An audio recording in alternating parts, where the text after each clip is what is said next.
très contente de vous retrouver aujourd'hui pour cette nouvelle vidéo qui va être un vlog lecture. Donc hier j'ai commencé ce roman d'Elisabeth Gaskell qui s'appelle Nord et Sud. C'était un roman qui ne m'avait jamais attiré, que je connaissais vraiment depuis des années, et jusqu'à il y a 2 semaines ce livre m'était totalement indifférent et puis j'ai été prise d'une brusque envie de les lire et donc je l'ai commencé et pour l'instant je ne regrette pas parce que c'est une lecture que j'apprécie vraiment énormément et que d'ailleurs j'ai lu plutôt vite puisque ça fait 2 jours que je suis dessus et j'ai passé la moitié, je suis dans la seconde partie, enfin le second volume. Donc Nord et Sud d'Elisabeth Gaskell, c'est l'histoire de Margaret qui est une jeune femme qui a grandi au sud de l'Angleterre, donc dans une petite campagne puisque Margaret est la fille d'un pasteur, donc il vivait vraiment dans un presbytère perdu au fond de la campagne anglaise avec des vaches, la nature, peu d'habitants, etc. Et Margaret est très attachée à ce lieu et elle y est d'autant plus attachée qu'elle a passé quelques années à Londres pour parfaire son éducation de jeune fille issue de la petite moyenne bourgeoisie et donc forcément en étant loin elle a eu tendance à idéaliser encore plus le lieu de son enfance et donc au début du roman Margaret est très contente de quitter Londres pour retourner dans cet endroit qu'elle affectionne tant, qui l'apaise, etc. Sauf que l'apaisement et la joie vont être de courte durée puisque le père de Margaret, qui est donc pasteur, vit une crise vis-à-vis de la religion très importante et donc prend la décision de ne plus être pasteur. Sauf que renoncer à sa charge, ça veut aussi dire renoncer aux avantages qui vont avec cette charge, et parmi ces avantages, il y a le presbytère. Forcément, Margaret, sa famille vont devoir quitter cet endroit qu'ils affectionnent tant. Donc autant dire que c'est un peu un choc pour Margaret et pour sa mère, et en plus le choc est renforcé par le fait que le père de Margaret décide vraiment d'en profiter pour changer de vie totalement, et donc plutôt que d'aller dans un lieu assez similaire à celui qu'il s'apprête à quitter, donc concrètement aller quelque part ailleurs dans la campagne anglaise, le père de Margaret fait le choix de devenir précepteur dans une ville très industrialisée du nord de l'Angleterre. Donc Nord et Sud d'Elisabeth Gaskell, c'est avant tout un livre qui revient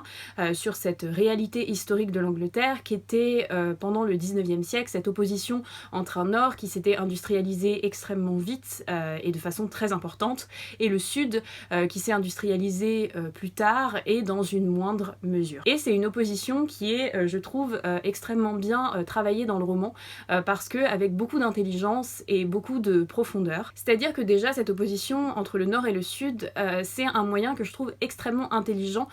pour spatialiser cette réalité qui a été la révolution industrielle, parce que très souvent on a tendance à avoir une vision un peu dénaturée ou en tout cas très limitée de ce qu'est une révolution en la limitant à quelque chose de politique. Alors oui, bien sûr, une révolution elle peut être politique, c'est le cas de la Révolution française, c'est le cas de la Révolution soviétique, c'est le cas aussi de la Révolution haïtienne. Là à chaque fois on a effectivement le plus souvent des soulèvements populaires qui vont mener à des bouleversements de régime, à des changements de régime tellement importants et tellement brutaux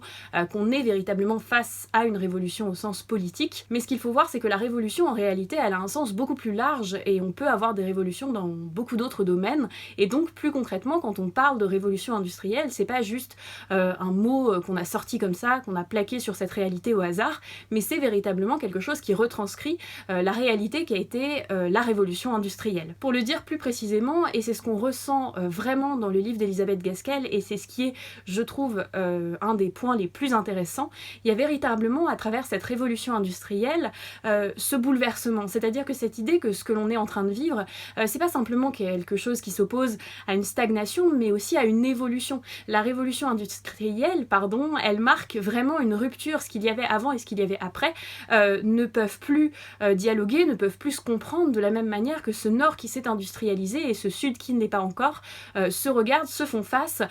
mais quand bien même c'est le même pays, sont dans une sorte d'opposition et d'incompréhension réciproque. Donc pour résumer, dans l'opposition nord-sud, on a vraiment cette spatialisation, cette incarnation de ce qu'est la révolution industrielle, de ce qu'elle signifie, et donc bien cette idée de le monde qui est en train de se créer, le monde qui se crée dans la ville dans laquelle arrive Margaret. C'est un monde donc, qui est en train de devenir la norme, mais c'est un monde qui ne ressemble en rien à ce qu'il y avait avant. Donc c'est en soi quelque chose que, encore une fois, je trouve très intéressant et qui en plus est très bien utilisé par Gaskell parce que utilisé de manière extrêmement plurielle. C'est-à-dire que Gaskell va utiliser cette opposition qui d'ailleurs est dans le titre, hein, donc on voit à quel point elle va être structurante dans le roman. Elle va l'utiliser donc pour la caractérisation de ses personnages, pour les interactions que vont avoir les personnages, pour la narration, pour les descriptions, pour la réalité sociale qu'elle entend dépeindre, etc. Enfin, c'est vraiment quelque chose qui est constant pendant tout le roman, qui va s'incarner aussi bien par des tout petits détails qui sont extrêmement intéressants, surtout quand on les replace dans la réalité sociale de l'Angleterre de l'époque, que dans des idées qui vont revenir page après page. Donc ça, vraiment, c'est quelque chose d'extrêmement intéressant. Et plus généralement, le nord et le sud, ça renvoie à quelque chose qui est assez central dans ce roman, qui est vraiment cette idée d'opposition. Nord et sud, c'est, en tout cas pour l'instant, je trouve, un livre qui est basé beaucoup sur cette idée de deux entités qui vont s'opposer. Donc d'abord, il y a le nord et le sud, comme je l'ai un peu développé juste avant, mais il y a aussi l'opposition entre les ouvriers et les patrons, qui est une forme de prélude des classes. Alors je sais pas si Gaskell a écrit avant ou après la théorisation de la lutte des classes par Karl Marx, j'avoue, je ne me suis pas renseignée, mais ça pourrait être intéressant de voir. Mais en tout cas, dans le roman, on a bien cette idée d'opposition entre les patrons et les ouvriers. Et on a aussi, c'est ce pourquoi Nord et Sud est aussi connu, une opposition entre le personnage de Margaret et le personnage de John, je ne sais pas comment on dit son nom de famille, ce qui est fort embêtant. John Thornton, je ne sais pas, donc nous allons l'appeler John, hein, je propose. Donc John, qui est un patron d'usine et qui est celui à qui on va recommander le père de Margaret. Et en fait, le personnage de John et de Margaret sont vraiment des individus très très différents, très très opposés. Donc on retrouve là encore, à travers l'histoire d'amour qui va se mettre en place, je pense que je peux vous dire qu'il y a une histoire d'amour dans Nord et Sud parce que c'est souvent ce par quoi on présente Nord et Sud, donc je m'estime en droit de vous spoiler légèrement là-dessus. Mais en tout cas, on retrouve là encore cette idée d'opposition. Donc peu importe le domaine dans lequel on se place, c'est vraiment le livre de l'opposition. Alors je vous retrouve dans le cadre de ce vlog, donc ça fait quelques temps que j'ai pas rallumé la caméra et il s'est passé pas mal de trucs niveau lecture, donc on va faire un petit bilan ensemble. Donc déjà j'ai terminé Nord et Sud d'Elizabeth Gaskell, dont je vous avais parlé dans les plans que vous avez vus juste avant. Ça a été vraiment une excellente lecture que déjà j'ai dévorée puisque je crois que je l'ai lu en 3 ou 4 jours alors qu'il est quand même assez conséquent et que j'ai énormément apprécié. J'étais vraiment totalement plongée dans cette lecture, j'avais envie d'y retourner, j'avais envie de savoir comment ça allait se terminer, etc. C'est, je trouve, un livre qui est un peu injustement réduit à son histoire d'amour parce qu'en réalité il y a beaucoup d'autres éléments. J'en ai déjà abordé pas mal, donc je vais pas forcément revenir dessus en détail, mais je trouve même qu'en fait l'histoire d'amour est peut-être ce qui est le moins original et le moins intéressant dans ce livre. Tout ce qui est la partie dénonciation sociale, caractérisation des personnages, description de l'Angleterre, mise en avant d'une certaine réalité historique, d'une certaine réalité sociale, c'est extrêmement intéressant, c'est extrêmement novateur, c'est extrêmement frais, c'est extrêmement profond et beaucoup plus que l'histoire d'amour qui, pour le coup, est quand même assez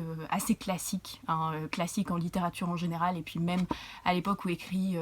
Gaskell, donc au 19e, c'est quand même un motif assez récurrent puisque cette idée que finalement, voilà, nous ne nous aimions pas au début et en fait, oh là là, miracle, nous sommes faits l'un pour l'autre, c'est magique. Donc bon, maintenant on adhère quand même un minimum à cette histoire d'amour, donc elle n'est pas non plus rébarbative et elle nous fait pas non plus reposer le livre, mais c'est vrai que c'est pas ce qu'on en garde forcément une fois le livre refermé et c'est pas forcément ce qui pour moi fait de ce livre un livre extrêmement intéressant, un livre extrêmement immersif et un livre dont on se souvient, voilà. Ce que je voulais quand même aussi rajouter en vous reprenant là, en plus donc de cette question de l'histoire d'amour, c'est à quel point Gaskell parvient à faire des personnages qui ne sont pas fondamentalement sympathiques, parce que pour ma part, je n'ai trouvé aucun des personnages très attachants à première vue. Ils avaient plutôt des traits qui normalement sont des traits que je ne recherche pas trop hein, chez des êtres humains et chez des personnages de romans. La famille de Margaret est quand même un peu prétentieuse, voilà, on va dire. Ils ont quand même un côté un peu vieille bourgeoisie, vieille noblesse, qui est pas très agréable, mais finit quand même par s'attacher à eux, par voir le pourquoi ils pensent ça, le pourquoi ils ont ce rapport au monde, et s'ils peuvent paraître un petit peu tête à claque à certains moments, surtout au début, et bien petit à petit on s'y fait, et c'est aussi ce qui fait que ce livre nous marque, c'est ce rapport qui est un rapport beaucoup plus complexe vis-à-vis des personnages qu'un simple rapport d'affection et d'estime, je dirais. Voilà. Donc voilà, tout ça pour dire que ça a été une très très bonne lecture, que je suis très contente d'avoir découverte et qui m'a d'ailleurs donné envie de lire d'autres classiques de la littérature anglaise de cette époque-là, donc de la littérature victorienne. Ensuite, j'ai mis un petit peu de temps à me remettre dans un livre, ça a été un peu compliqué les jours qu'on suivi, c'est aussi pour ça que j'ai pas trop filmé de bouts de vidéo parce que c'était pas très intéressant, parce qu'en fait j'essayais un livre, je lisais 3 pages, j'essayais un autre livre, je lisais 4 pages, enfin voilà, je pense que vous voyez à peu près ce qu'il s'est passé, donc je n'avais pas grand chose à dire en vidéo. Mais hier, je me suis quand même un peu motivée et j'ai lu ce recueil de poésie qui traînait depuis super longtemps sur mes étagères. J'essaye assez régulièrement de faire sortir des livres qui traînent depuis beaucoup trop longtemps dans ma bibliothèque, et donc ça a été le cas pour celui-ci. Ce livre, c'est donc un recueil de poésie de Marguerite Yourcenar qui s'appelle Fleuve profond, sombre rivière, qui est en fait, je ne le savais pas du tout quand je l'ai acheté, je l'ai découvert là hier quand je l'ai lu, qui est donc une traduction et une adaptation à la poésie de chansons noire états-unienne, donc qui date de la période esclavagiste, voilà. Donc du coup c'est vrai que c'est un texte qui est un petit peu particulier parce que c'est pas véritablement une œuvre de Marguerite Yourcenar, même si je pense qu'il y a eu tout un travail, encore une fois non seulement de traduction mais aussi d'adaptation. Et puis c'est aussi un texte qui est particulier parce que il met en avant